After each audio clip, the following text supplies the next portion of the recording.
I started off drawing in pen so that you guys would be able to see it better, but I was immediately so frustrated with myself. The sketches started off scribbly and lacked clarity. Looking back at these, I still have no idea what some of the hands are doing. I really struggled with not knowing where to focus my attention. I deliberately chose to do most of them in 30 seconds so that I wouldn't spend too much time on them, and my perfectionist side was not having it. Immediately, I wanted to be able to get in all the details and for it to be readable. But as I got more and more upset, things got more and more messy. I thought the issue was using a pen and not giving myself enough time. I was able to loosen up by using pencil, but I spent a lot of time erasing since I gave myself 2 minutes. In some of the reference photos, there were multiple hands. I challenged myself even more by including them in the time limit. So sometimes I drew one hand at a time, and other times I drew many. This was awful at first, but later on I found the challenge more refreshing as I learned how to simplify them. Ultimately, spending 2 minutes on a reference photo while I'm trying to draw 500 of them isn't realistic to complete in one day. I didn't even know if I could reach 500. I went back to 30-second studies and focused on finding the shapes and capturing the pose. I also wanted to keep them cleaner and try to be more accurate with my line placement. This was important to focus on in the beginning because later on I was able to draw the hands faster and faster, and that gave me the time I needed to understand more intricate parts of the hand, such as the knuckles, visible tendons, and various cushions on the palm. And that brought us up to 105 hands.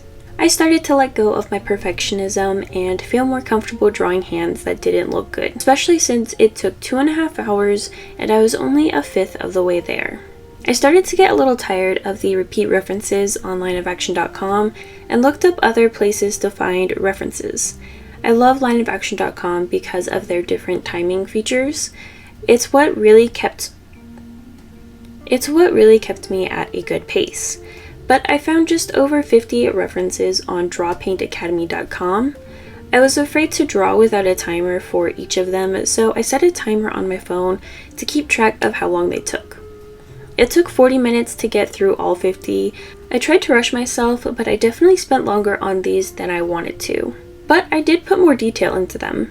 I loved the shapes and definition I was able to get. I loved how about half of these came out, and I was so proud that I decided to give myself a break for an hour.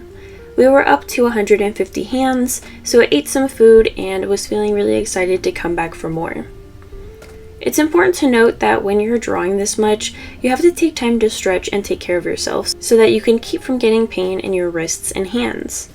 When I came back, I knew that I needed to stay in a timed practice if I wanted to reach 500. So I went back to lineofaction.com and noticed that they have over 800 hand reference photos. So even though there was a lot of repetition, I kept to it.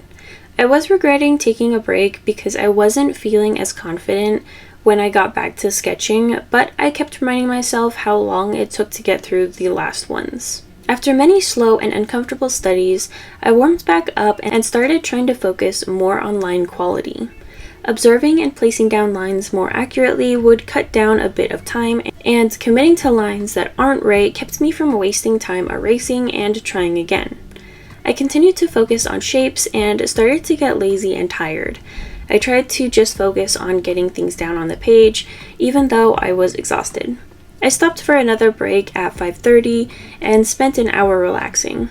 I think that despite how tired I was, I continued to learn a lot even though I was struggling more. At 260 hands, I thought there was no way I'd finish with how tired I'd gotten.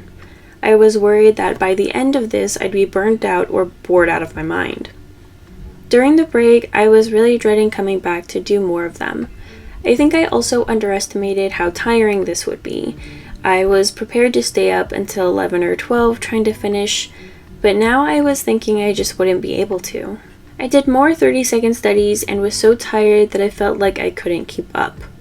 There were still plenty I liked the result of because I'd become comfortable with how I broke down the shapes of the hand. I moved into some 1-minute studies and felt like it wasn't enough time still. I started to lose some confidence and didn't feel like I was improving anymore. I went into 2-minute studies thinking again I just needed more time. This was really demotivating too because I felt like I was just getting worse and worse. I know that these studies still continued to help me a lot because I was starting to spend more time understanding the forms of the wrist, knuckles, and palm. Desperate to see the progress I was blind to at the time, I switched back to pen and 30-second practices, but this page looked like the first ones. I got to 321 hands at 7:30 p.m. when I called it a night. I felt defeated because I really wanted to complete 500 in the same day, but I had to remind myself that I started at noon and was busy in the morning. Minus the breaks, in total I drew 321 hands in 5 hours. I had the idea to finish up the following day before noon so that they would have at least been done within 24 hours. However, I was crushed because at this pace I was averaging just under a minute on each hand. But if you remember, I did mostly 30-second hand studies. How did this happen? If I stayed at 30 seconds for every reference photo the entire challenge, I would have been done in a little over 4 hours. The next morning, I started again at 8 a.m. I was still not very optimistic, but I was determined. The first 20 of the day were pretty rough, but I was warming up. Once I was all warmed up, I started to get more clean and confident with my lines. This is when I started to believe that I could get to 500. I quickly made it to 370 hands and was beginning to sketch fast enough to include more than just vague hand shapes. I also started understanding the form of the fingers more and started indicating that more with lines over the joints. I started to focus more on the perspective of the forms. The sketches looked more simple, but they brought more understanding of what parts of the hand could be visible at the same time. For example, the thumb and the tissue that connects to it on both sides of the hand. I still struggle immensely with foreshortening on the hand, but that's the only part of drawing hands that I feel kind of afraid of. It felt like I was seeing more challenging references as I saw more and more that I hadn't drawn yet, and it challenged the way I'd been drawing hands. As difficult as it was, I really enjoyed more hands interacting with each other and objects. We're nearing the end, and I feel more comfortable coming up on 468 hands. I continue to simplify so much, and I rushed toward the end. I could not wait for it to be over. I genuinely thought I wouldn't make it this far and was beaming with pride until the end. I reached the 30th page of hands in my sketchbook and closed in on 500. I was so eager to finish that the last couple of pages got a little too loose, but I had so much fun implementing details I loved, and I felt like I had a really solid understanding of how to draw hands and capture elements that really help with the readability. I was thrilled to have actually made it to 500 hands, and not very long after, I decided to redraw the hands for the thumbnail of this video. I knew that what I would learn from this challenge would make the hands in the thumbnail much more interesting and impressive, but I didn't think I would have the ability to draw anymore after finishing the challenge. So I made the thumbnail before I started the challenge. This is the best possible outcome to be able to show you guys how much I learned. And I was also excited to prove it to myself. I used everything I learned to redraw and shade the hands and impressed myself with the exceptional difference.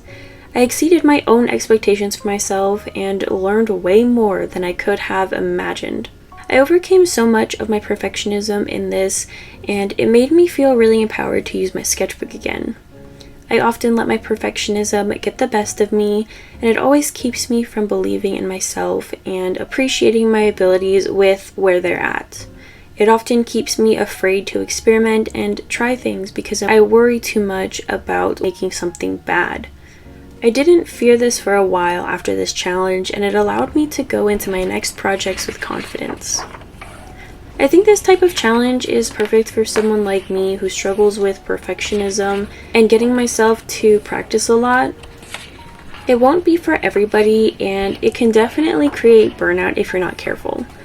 I'd like to continue more quantity-based challenges like this giving myself more permission to make things that maybe aren't to my standards but allow me to explore without judging myself so much.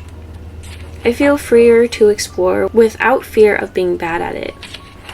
I've continued to hear people argue about quantity versus quality, and I've always thought that quality was way more important. But I've never thought about quantity creating quality. And I think that's what I need to focus on for more growth. I'd like to wrap this up by saying this isn't the end of me practicing drawing hands. Practice is never done. You have to continuously reinforce your skills and what you learn until it becomes ingrained into your practice. I'm so excited to implement what I've learned and use it to make my character illustrations better. Thanks for watching, and I'll see you next time.